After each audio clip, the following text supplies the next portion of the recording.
Hey all of you, नमस्ते प्यारे बच्चों and welcome to another video of the most important topic of business laws. भाई इस series में तुम लोग को हर चैप्टर का सबसे ज्यादा इंपॉर्टेंट टॉपिक्स जो है वो सब बता रही हूँ, सो दैट इन केस इनमें से कोई भी एक ऐसा टॉपिक है जो तुम्हें अभी भी लग रहा है कि छूटा है या तुमने इसे अभी तक नहीं पढ़ा है, तो this is that one last chance जहां पर तुम इन टॉपिक्स को गो थ्रू कर सकते हो। कैसे कर सकते हो? आईजीआई का स्टडी मटेरियल है ही सही, और चैनल के ऊपर प्लेलिस्ट सेक्शन में मेरे वन शॉट सेशंस की पूरी एक लिस्ट बनी हुई है जहां से तुम इन टॉपिक्स को कवर कर सकते हो। तो भाई चलो आज की शुरुआत करते हैं, और उसके पहले इस इंफॉर्मेशन के बारे में तो तुम जानते ही हो ना, अनअकैडमी तुम्हारे रिजल्ट्स को किस तरह से सेलिब्रेट करता है और किस तरह के कैश प्राइजेस और साथ ही साथ इंटरमीडिएट के सब्सक्रिप्शन फ्री तुम्हें देता है, ये तुम्हें पता है। And that is where we literally and always say what makes us different is that we not just only believe in giving you with the quality education जो हमारी टीम ऑफ मल्टीपल एजुकेटर्स तुम्हें देती है, पर उसी के साथ साथ ये सारे रिवॉर्ड्स और बेनिफिट्स, बस इन सबको क्लेम करने के लिए तुम्हें उस फॉर्म को भरना पड़ता है जो कि इस पर्टिकुलर वीडियो के नीचे डिस्क्रिप्शन में भी तुम्हें मिल जाएगा, और साथ ही साथ सारा डिटेल्स यहाँ पर है ही सही इन रिवॉर्ड पॉइंट्स, इन रिवॉर्ड प्रोग्राम्स की। तो ये कर लेना, this is good for you यार। जब रिजल्ट आएगा तब मिलकर के सेलिब्रेट करेंगे। और चलो अब आ जाते हैं अपने आज के टॉपिक के ऊपर, और आज बात करने वाले हैं the sale of goods act 1930 के बारे में। एग्जैक्टली यार बच्चों, the sale of goods act 1930 वो वाला चैप्टर है जो कि 4 यूनिट्स में पढ़ा हुआ है, और तुमको थोड़ा थोड़ा ऐसे लगता है कि मैम इसमें ना कई बार केस स्टडीज बैठ नहीं पाती है, कई बार कुछ टॉपिक्स में थोड़ी सी गड़बड़ गड़बड़ सी हो जाती है। So I am just giving you these many number of sections and the topics.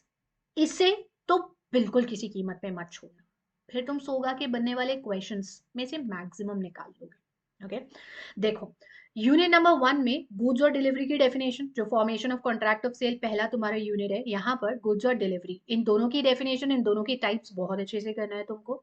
और फिर 3 सेक्शंस का बंच है, 4 और 5 आ जाता है, 7 और 8 आ जाता है, 9 और 10 आ जाता है। 4 और 5 कॉन्ट्रैक्ट ऑफ सेल और उसके फॉर्मेशन पर बेस्ड है।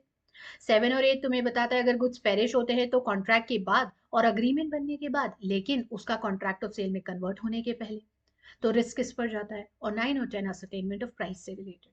काफी सारे क्वेश्चंस आए हैं पिछले अटेम्प्ट्स में, हमने काफी सारे क्वेश्चंस सॉल्व करे हैं अपने राइटिंग सेशंस में, 101 राइटिंग सेशंस में।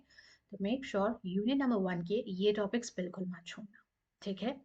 फिर जाना यूनिट नंबर 2 के ऊपर, कंडीशंस वारंटीज पर बेस्ड है, बहुत छोटू सा ही यूनिट है, इसमें कोई भी ऐसी चीज नहीं है जो नहीं छोड़ना हो। Specific reference section number 13, when the breach of condition is to be treated as a breach of warranty, ये तो छोड़ना ही मत किसी भी हालत में। और फिर जब अपन वो इम्प्लाइड कंडीशंस पढ़ते हैं तो उसमें डिस्क्रिप्शन हो या सैंपल हो या मर्केंटेबिलिटी वाली जो कंडीशंस है एंड क्वालिटी फिटनेस, ये जरूर कर लेना। बाकी जो 4 वारंटीज है वो तो आसानी है, उसमें कुछ इतनी दिक्कत तुम्हें आनी नहीं है ना।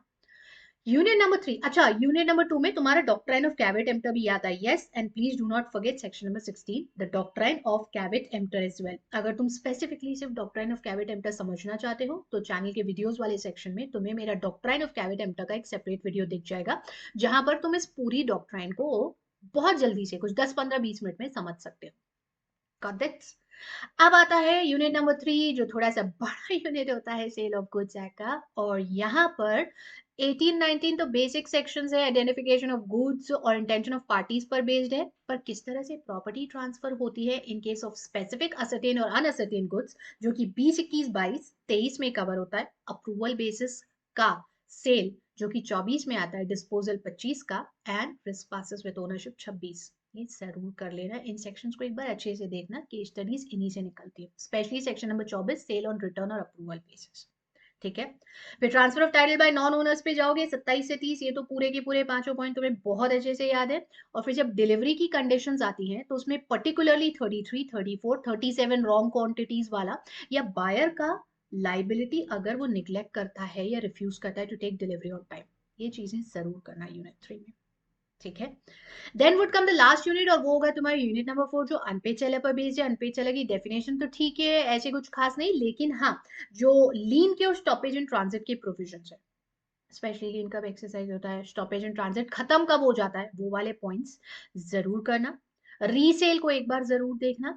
And then you have these three sections जहां पर राइट्स ऑफ बायर और rights of seller against the buyer, मतलब buyer against seller, seller against the buyer, suit for price आता है, ड्यूटिएशन का सूट है, फिर सूट फॉर इंटरेस्ट है, ये वाले दोनों तीनों सेक्शन।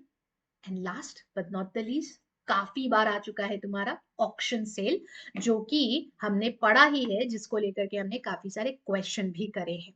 सो इतनी चीजें हैं जो कि सेल ऑफ गुड्स एक्ट में तुमको करना है। दीज आर द टॉपिक्स जो छोड़ना ही मत बच्चों। एक बार फिर से दोहराऊंगी, ये वॉल ऑफ फेम जो देख रहे हो ना, या चाहती हूँ कि तुम लोग की भी फोटोज जल्दी जल्दी से आ जाए। So make sure you are not skipping on with these topics.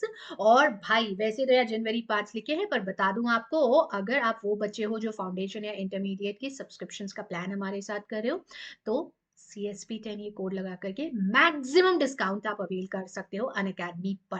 That's all आज के वीडियो में। अगले और इस सीरीज के आखिरी वीडियो में जल्दी तुमसे मिलूंगी। तब तक खूब अच्छे से अपना ध्यान रखो और अच्छे से पढ़ाई करते रहो। बाय बच्चों, नमस्ते।